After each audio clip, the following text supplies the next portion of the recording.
महाराष्ट्राच्या ज्या मातीतून डॉक्टर आंबेडकर यांनी संविधान निर्माण केलं त्या राज्यामध्ये लोकशाहीची अशी गळचेपी आणि हत्या होत असेल तर त्याची इतिहासामध्ये नोंद होईल. काळ्या कुट्टशाही हे राज्याच्या मुख्यमंत्र्यांनी लक्षात घेतलं पाहिजे. या अधिवेशनात कोणकोणत्या मुद्द्यांवरती विरोधक प्रामुख्याने हे अधिवेशन गाजवतील?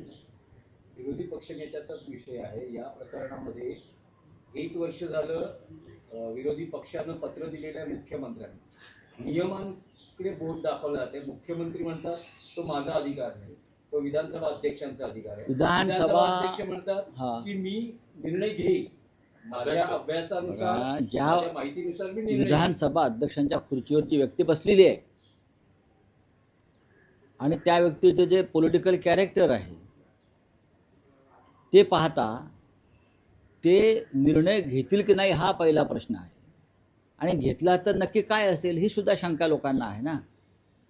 जी व्यक्ती जमिनीचा कब्जा करण्यासाठी गावात जाऊन भानगडी करते ते विरोधी पक्ष विधानसभा अध्यक्ष आहेत.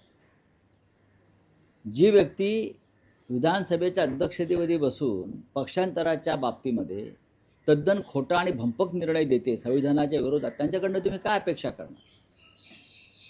त्याच्यामुळे माझं तर काय म्हणणं आहे की विधानसभा अध्यक्षांवरती अविश्वास ठरावच आणला पाहिजे. होऊ द्या चर्चा, ठीक आहे, तुमचं बहुमत असेल, पण विधानसभा अध्यक्ष ज्या पद्धतीनं वागताय याला लोकशाहीच्या भाषेत म्हणायचं तर मनमानी आणि झुंडशाही अशा पद्धतीनं विधानसभा किंवा विधिमंडळ चालवलं जात. तुमचा अधिकाराच्या गोष्टी सांगताय कोणाला? तुम्हाला अधिकार दिले कोणी? तुम्हाला अधिकार लोकशाहीनं आणि संविधानाने दिलेले आहे आणि त्याच लोकशाहीनं आणि संविधानानं विरोधी पक्ष नेत्याची नेमणूक करण्याची भूमिका घेतलेली आहे. आणि तुम्ही म्हणताय मी पाहीन. तुम्ही कोण?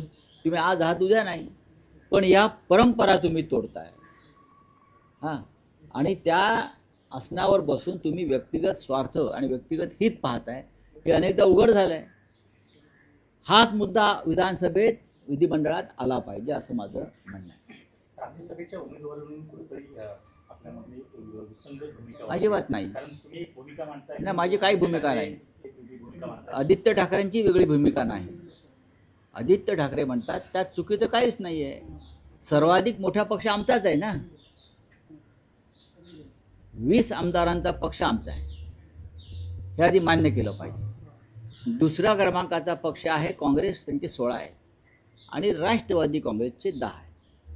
त्याच्यामुळे जो निवडून जाणार आहे राज्यसभेचा खासदार तो